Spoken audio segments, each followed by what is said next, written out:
ছোট পর্দার জনপ্রিয় অভিনেতা জাহের আলভী এবং তার স্ত্রী ইকরার গল্প এখন পুরো বাংলাদেশকে স্তব্ধ করে দিয়েছে। মাত্র ১৯ বছর বয়সে ভালোবাসার ঝোঁকে পালিয়ে বিয়ে করেছিলেন তারা। তখনও জানতো না জীবন তাদের কত কঠিন পরীক্ষায় ফেলবে। ১৪ বছরের সংসার, হাজারো স্মৃতি, হাসি, কান্না, ফেসবুকে ভরা সুখের ছবি। সবাই দেখে ভাবত কি সুন্দর জীবন, কিন্তু জীবন তো ফেসবুকের ফিল্টার নয়। হাসির পেছনে কি যে লুকিয়েছিল কেউ জানে না।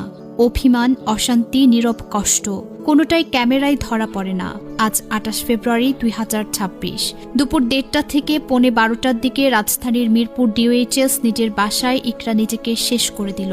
পুলিশ উদ্ধার করেছে ছোট্ট দেহ। ইকরার স্বামী জাহের আলভী তখন নেপালে শুটিংয়ে। খবর পেয়ে ভেঙে পড়েছেন।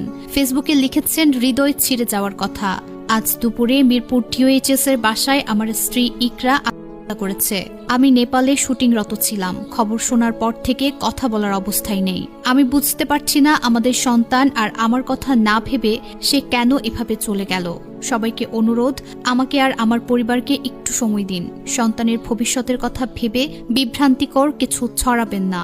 সবাই ইকরার জন্য দোয়া করবেন। ইকরা মারা যাওয়ার মাত্র কয়েক ঘন্টা আগেও ফেসবুকে পোস্ট দিয়েছিলেন। কমেন্টে ভক্তরা কাঁদছে, অন্তত বাচ্চার জন্য এটা মিথ্যা হোক। জন্মদিনের ভিডিও দেখে এখনো বিশ্বাস হচ্ছে না। এত সুন্দর সংসার কি হয়ে গেল? ১৪ বছরের দাম্পত্য, একটা ছেলে, হাজারো স্মৃতি, সব শেষ। সবচেয়ে বড় কষ্ট সেই ছোট্ট ছেলেটার। মা হারালো। বাবা হয়তো একদিন নতুন করে জীবন শুরু করবেন, কিন্তু মা আর ফিরবে না। জীবন মানে এই না যে সবকিছু দেখা যায়। অনেক কিছু লুকিয়ে থাকে গভীরে। অনেক কষ্ট চুপচাপ খেয়ে ফেলে মানুষ, আর কখনো সহ্যের সীমা ছাড়িয়ে যায়। ইকরা, তোমার জন্য দোয়া, তোমার ছেলের জন্য শক্তি চাই। এই শোক কখনো পুরোপুরি যাবে না, কিন্তু স্মৃতি নিয়ে বাঁচতে হবে।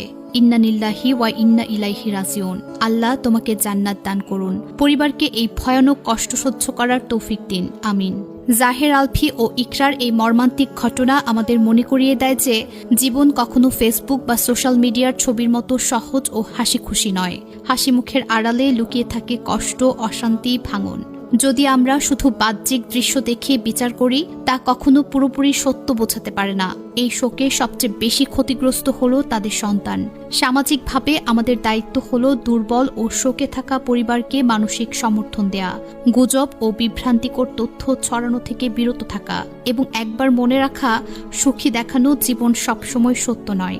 এই মর্মান্তিক কাহিনী আমাদের জন্য একটি বড় শিক্ষা। মানবিক দৃষ্টি, সংবেদনশীলতা এবং পরিবার ও সন্তানের প্রতি যত্ন সবচেয়ে বড় মূল্যবান।